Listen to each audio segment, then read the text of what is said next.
ಇನ್ನು ಬೆಳಗಾವಿಯ ಕೃಷ್ಣಾ ನದಿ ಪಾತ್ರದಲ್ಲಿ ಪ್ರವಾಹ ನಿಲ್ಲೋ ಲಕ್ಷಣಗಳು ಕಾಣಿಸ್ತಾ ಇಲ್ಲ. ಸೊ ಹಾಗಾಗಿ ಅಲ್ಲಿನ ಜನ ಇನ್ನೂ ಕೂಡ ಪರಿತಪಿಸ್ತಾ ಇದ್ದಾರೆ. ಅಡಿಬಟ್ಟಿ ಗ್ರಾಮದ 30ಕ್ಕೂ ಅಧಿಕ ಮನೆಗಳು ಈಗಾಗಲೇ ಜಲಾವೃತವಾಗಿವೆ. ಜನರನ್ನ ಕಾಳಜಿ ಕೇಂದ್ರಕ್ಕೆ ಅಂತ ಹೇಳಿ ಈಗ ಸ್ಥಳಾಂತರ ಮಾಡಿದ್ದಾರೆ ರಕ್ಷಣಾ ಸಿಬ್ಬಂದಿ. ಗ್ರಾಮದ ಹೊರವಲಯದ ತೋಟದ ಮನೆಗಳು ಮುಳುಗಡೆ ಆಗ್ಬಿಟ್ಟಿವೆ. ಇನ್ನು ಗೋಕಾಕ್, ಅಡಿಬಟ್ಟಿ, ಮೆಳವಂಕಿ ಗ್ರಾಮದ ನಡುವಿನ ಸೇತುವೆ ಕೂಡ ನೀರಿನಲ್ಲಿ ಕೊಚ್ಕೊಂಡು ಹೋಗಿದೆ. ಸೇತುವೆ ಜಲಾವೃತ ಆಗಿರೋದ್ರಿಂದಾಗಿ ಗ್ರಾಮಗಳ ಜನ ಪರದಾಡ್ತಾ ಇದ್ದಾರೆ. ಅಲ್ಲಿ ನೋಡಿ, ಇಲ್ಲಿ ಮನೆ ಅರ್ಧದಷ್ಟು ಮುಳುಗಿ ಹೋಗಿದೆ.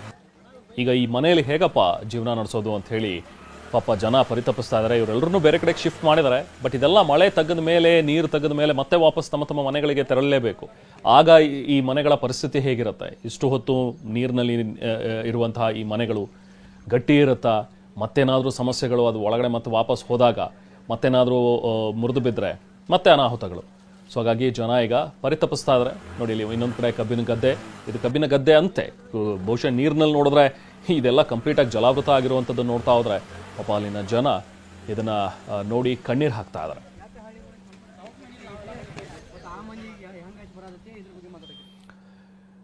ಇನ್ನು ಘಟಪ್ರಭಾ ನದಿ ಅಬ್ಬರಕ್ಕೆ ಸಾವಿರಾರು ಎಕರೆ ಬೆಳೆ ಕೂಡ ಈಗಾಗಲೇ ಜಲಾವೃತವಾಗಿದೆ. ಜಂಬಗಿ ಕೇಡಿ ಗ್ರಾಮದಲ್ಲಿ ಸಾವಿರಾರು ಎಕರೆ ಬೆಳೆ ಮುಳುಗಡೆ ಆಗಿಬಿಟ್ಟಿದೆ. ಬಾಗಲಕೋಟೆ ಜಿಲ್ಲೆ ಮುಧೋಳ ತಾಲೂಕಿನ ಜಂಬಗಿ ಕೇಡಿ ಅಂತ ಹೇಳಿ ಗ್ರಾಮ. ಇಲ್ಲಿ ಮಳೆಯಿಂದ ಕಬ್ಬು, ಉದ್ದಿನ ಬೆಳೆ ಸೇರಿದಂತೆ ವಿವಿಧ ಬೆಳೆ ಬೆಳೆದಿದ್ರು. ಸೊ ಅದೆಲ್ಲವೂ ಕೂಡ ಜಲಾವೃತವಾಗಿಬಿಟ್ಟಿದೆ. ಇದು ಬಾಗಲಕೋಟೆಯ ಜಂಬಗಿ ಕೇಡಿ ಎನ್ನುವಂತಹ ಗ್ರಾಮದ ಪರಿಸ್ಥಿತಿ.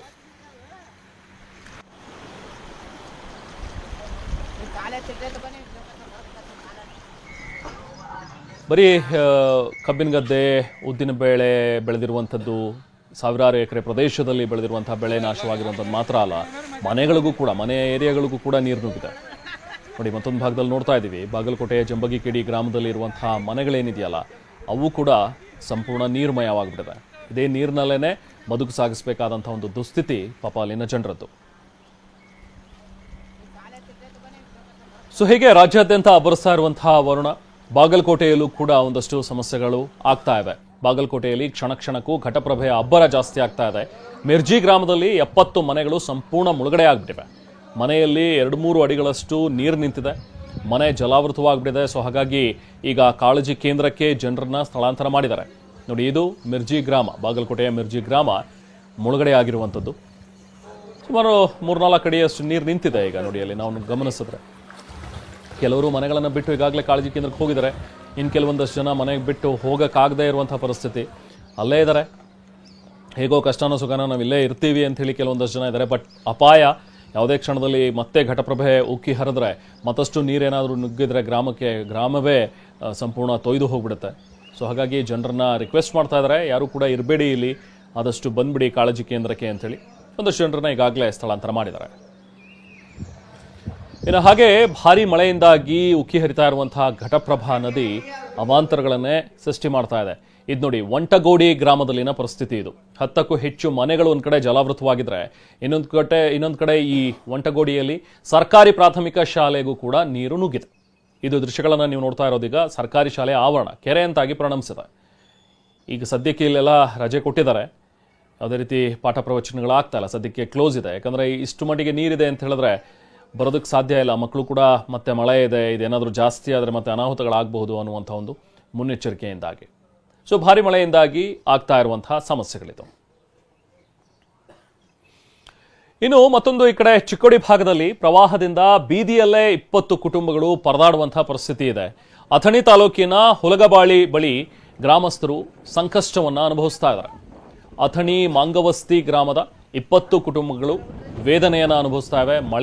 ಮಳೆಗಾಳಿಯಲ್ಲೇ ಟಾರ್ಪಲ್ ಕಟ್ಕೊಂಡು ರಸ್ತೆ ಬದಿ ವಾಸ್ತವ್ಯವನ್ನು ಹೂಡ್ತಾ ಇದ್ದಾರೆ.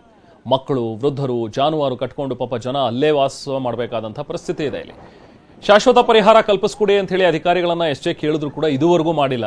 ಮತ್ತೆ ಈ ಥರದೊಂದು ಮಳೆ ಬಂದಿದೆ, ಮತ್ತೆ ಪ್ರವಾಹ ಪರಿಸ್ಥಿತಿ. ಪ್ರತಿ ಬಾರಿಯೂ ಕೂಡ ನಾವು ಮನವಿ ಮಾಡ್ತೀವಿ, ಬಟ್ ಆ ಮನವಿಯಾಗೆ ಉಳಿಯುತ್ತೆ ಹೊರತು ಅವ್ರು ಯಾರು ಕೂಡ ಸ್ಪಂದಿಸ್ತಾ ಇಲ್ಲ ಅಂತ ಹೇಳಿ ಜನ ಆಕ್ರೋಶ ವ್ಯಕ್ತಪಡಿಸ್ತಾ ಇದ್ದಾರೆ. 4 ದಿನದಿಂದ ಪಾಪ ಬೀದಿಯಲ್ಲಿ ಅವರು ಕಳೀತಾ ಇದ್ರು ಕೂಡ ಯಾರೊಬ್ಬ ಅಧಿಕಾರಿಯೂ ಕೂಡ ಅಲ್ಲಿ ಹೋಗಿ ಅವರಿಗೆ ವಿಚಾರಿಸ್ತಾ ಇಲ್ವಂತೆ.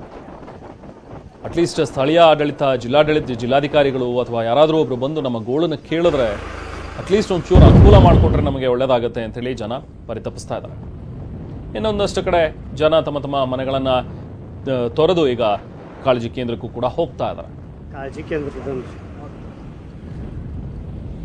ಬೆಳಗಾವಿ ಜಿಲ್ಲೆಯಲ್ಲಿ ಸಪ್ತ ನದಿಗಳಿಂದ ಆಗ್ತಾ ಇರುವಂತಹ ಸಮಸ್ಯೆಗಳಿದು. 43 ಗ್ರಾಮಗಳಲ್ಲಿ ಪ್ರವಾಹದ ಪರಿಸ್ಥಿತಿ ಇದೆ. ನೋಡಿ, ಇಲ್ಲಿ ಡ್ರೋನ್ ಕಣ್ಣಲ್ಲಿ ಕಾಣಿಸ್ತಾ ಇರುವಂತಹ ದೃಶ್ಯಗಳು. ಇಲ್ಲಿ ಆ ರಸ್ತೆ ಒಂದು ಕಾಣಿಸ್ತಾ ಇದೆ, ಬಿಟ್ರೆ ಅಲ್ಲಿ ವಾಹನಗಳು ಓಡಾಡ್ತಾ ಇವೆ. ಇನ್ನು ಸಂಪೂರ್ಣವಾಗಿ ನೀರುಮಯವಾಗ್ಬಿಟ್ಟಿದೆ. ಕೃಷ್ಣ, ಘಟಪ್ರಭಾ, ಮಲಪ್ರಭಾ, ವೇದಗಂಗಾ, ದೂದ್ಗಂಗಾ ನದಿ, ಹಾಗೆ ಹಿರಣ್ಯಕೇಶಿ ಮತ್ತು ಮಾರ್ಕಂಡೇಯ ನದಿಗಳಿಂದ ಪ್ರವಾಹದ ಭೀತಿ ಉಂಟಾಗಿರುವಂಥದ್ದು. ಇದು ಗೋಕಾಕ್, ಮೂಡಲಗಿ, ನಿಪ್ಪಾಣಿ, ಚಿಕ್ಕೋಡಿ, ಕಾಗವಾಡ, ಅಥಣಿ, ಹುಕ್ಕೇರಿ ತಾಲೂಕಿನ 43 ಗ್ರಾಮಗಳಿಗೆ ಪ್ರವಾಹದ ಎಫೆಕ್ಟ್ ಹೇಗಾಗಿದೆ ಅನ್ನುವಂಥದ್ದನ್ನ ಡ್ರೋನ್ ಕ್ಯಾಮೆರಾದಲ್ಲಿ ಸೆರೆ ಸಿಕ್ಕಿರುವಂತಹ ದೃಶ್ಯಗಳಲ್ಲಿ ನೋಡಬಹುದು. ಇದುವರೆಗೂ ಸುಮಾರು 2,000ಕ್ಕೂ ಹೆಚ್ಚು ಕುಟುಂಬಗಳು, ಸುಮಾರು 2,106 ಕುಟುಂಬಗಳು ಕಾಳಜಿ ಕೇಂದ್ರಕ್ಕೆ ಸ್ಥಳಾಂತರ ಆಗಿವೆ. ಜಿಲ್ಲೆಯ ಪ್ರಮುಖ 41 ಸೇತುವೆಗಳು ಕೂಡ ನದಿ ನೀರಿನಲ್ಲಿ ಜಲಾವೃತವಾಗಿಬಿಟ್ಟಿದೆ.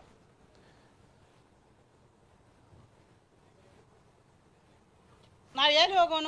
ಹೋಗಂದ್ರ ಎಲ್ಲಿ ಹೋಗುಣ್ರಿ? ಈ ವರ್ಷ ಹೊಳಿ ಬರುದ ವರ್ಷ ಎಲ್ಲಿ ನಮ್ಮ ಮಕ್ಕಳ ಮರಿ ದನ ಕರ ತಗೊಂಡ್ ಎಲ್ಲಿ ಹೋಗ್ರು? ನಮಗ್ ಹೊಲ ಇಲ್ಲ, ಮನಿ ಇಲ್ಲ, ಸರ್ಕಾರ ಜಾಗ ಕೊಡುವಾರು? ಹೋಗಂದ್ರ ಎಲ್ಲಿ ಹೋಗೋದು? ಇನ್ನು ಹೊಳಿನ ಹೋಗುದು ನಾವ ಕೊಡೋವಾರಾಗ್ಯಾರು. ಇಂದ ನಾಳೆ ಅನ್ಲಾಕತ್ಯಾರು. ಮತ್ತೆ ಹೆಂಗ್ ವರ್ಷ ಹಿಂಗ್ ಹೊಳಿ ಬರೋಣ? ವರ್ಷ ದನ ಕರ ಮಕ್ಕಳ ತಗೊಂಡ್ ಹೊಳಿದ ಹೆಂಗ್ ಹೋಗುದು? ಎಲ್ಲಿ ನಿಂದ್ರುದು? ಸರ್ಕಾರ ಜಾಗ ಕೊಡಬೇಕು ನಮಗ್. ಇಲ್ದ್ರ ನಾವ್ ಎಲ್ಲಿ ಪಾಸ್ ಆಗಂಗಿಲ್ಲ. ಹೊಳಿಲಿ ಹೋಗಿ ಬಿಡ್ತೀವಿ ನಾವ್. ಇಂದ ಮತ್ತ ತರಾಸ ಆಗುದ್ರ ಎಲ್ಲಿ ಹೋಗುದು ಹೇಳ್ರಿ? ನಮಗೇನ ಹೊಲ ಬಿ ಇಲ್ಲ, ಜಾಗ ಬಿ ಇಲ್ರಿ. ಇಲ್ಲಿ ಬರೀ ಹೇಳುದು ಹಾದಿ ಮೇಲೆ ನಿಂದ್ರುದ್ರಿ. ಇಟ್ಟು ಸಣ್ಣ ಸಣ್ಣ ಮಕ್ಕಳ ರೀ, ದನ ಕರ ನಾವ್ ಹೊಟ್ಟಿಗೆ ಏನ್ ತಿನ್ನೋಣ್ರಿ?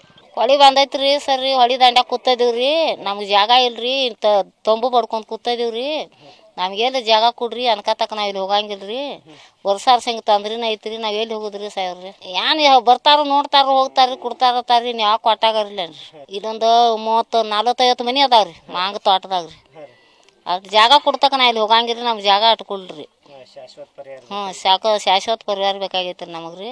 ಎಲ್ಲ ನೀರಾಗ ನಿಂತಾವ್ರಿ, ನಮ್ಗೆ ತಾಗೇನ ನಿಂದ್ರಲಕ್ರಿ. ಇಲ್ಲಿ ಬೇರೆದಾಗ ತಲಾಟದಾಗ ಜಾಗ ಕೊಟ್ಟಾರ ನಿಂತದಿವ್ರಿ. ರಾಡ್ಯಾಗ ದನಗಳ ಬಾಂಡೆ ಪಂಡೆ ಇಟ್ಕೊಂಡ್ರಿ. ಮಳಿ ಬಂದ್ರೆಲ್ಲ ಹಿಂಗ್ ತಟ್ಟು ಕೊಟ್ಕೊಂಡ್ ಕೂತದಿವ್ರಿ. ಮುಂದ್ ತಾಗೇನ ಇಲ್ರಿ. ಹೋಗಂದ್ರಿ ಎಲ್ಲಿ ಹೋಗುದು? ಮತ್ ಹೊಳಿ ದಂಡಿಗೆ ಹೋಗ್ಬೇಕ್ರಿ. ನಮ್ಗೆ ಒಟ್ಟ ಜಾಗನ ಇಲ್ರಿ. ಕಡೆ ಮುಂದ್ ಹೊತ್ತ ಹಿಂದ್ ಹೊಳಿ ಐತ್ರಿ. ನಮ್ಗೆ ತಾಗೇನ ಇಲ್ರಿ. ಇನ್ನು ಮಳೆಯಿಂದಾಗಿ ಕೆಆರ್ಎಸ್ ಅಣೆಕಟ್ಟು ಈಗಾಗಲೇ ಭರ್ತಿಯಾಗಿದೆ. ಇವತ್ತು ಸಿಎಂ ಸಿದ್ದರಾಮಯ್ಯ ಕೆಆರ್ಎಸ್ ಜಲಾಶಯಕ್ಕೆ ಹೋಗ್ತಾ ಇದ್ರೆ ಬಾಗಿನವನ್ನ ಅರ್ಪಿಸ್ತಾರೆ.